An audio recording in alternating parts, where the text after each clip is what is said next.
Après 40 ans, le bilan que nous pouvons faire, quand nous prenons les célébrations du point de vue officiel et autres, je dirais que c'est plus ou moins un folklore, puisque le suivi n'est plus assuré après le 1er juin.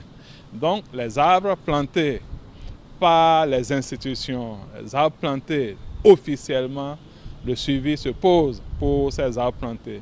Mais pour les plantations privées, par exemple, là, le suivi est de mise. Avec mon équipe de recherche, par exemple, nous avons fait le bilan de la mise en œuvre de cette politique de reboisement dans un certain nombre de communes. Ce qu'on a remarqué, c'est seulement dans les écoles, dans les institutions publiques, que les arbres qui ont été plantés ont survécu.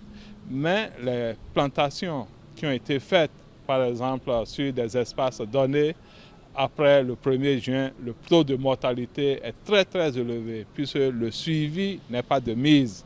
Mais depuis un certain temps, il faut reconnaître quand même que de plus en plus, on responsabilise un certain nombre d'acteurs pour le suivi de ces essences mises en terre. L'administration forestière est en train de changer de paradigme aussi. Avant, systématiquement, ce sont les essences exotiques.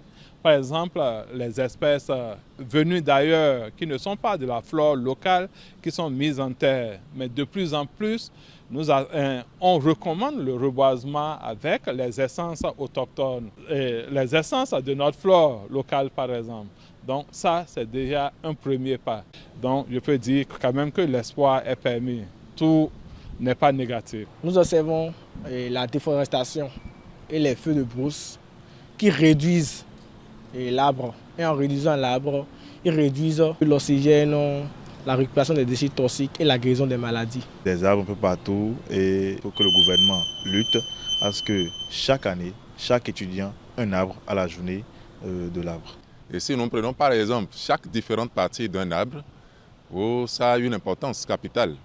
Les feuilles par exemple, ça nous sert à guérir plusieurs maux, c'est-à-dire plusieurs maladies. La varicelle, ainsi de suite, pour ne citer que ceux-là. L'arbre nous permet aussi de faire plusieurs constructions. Plusieurs constructions en ce sens quoi? Et, par exemple, sans l'arbre aujourd'hui, on ne peut pas construire les pirogues, par exemple, les bacs motorisés. Sans l'arbre, nous ne pouvons pas construire les immeubles.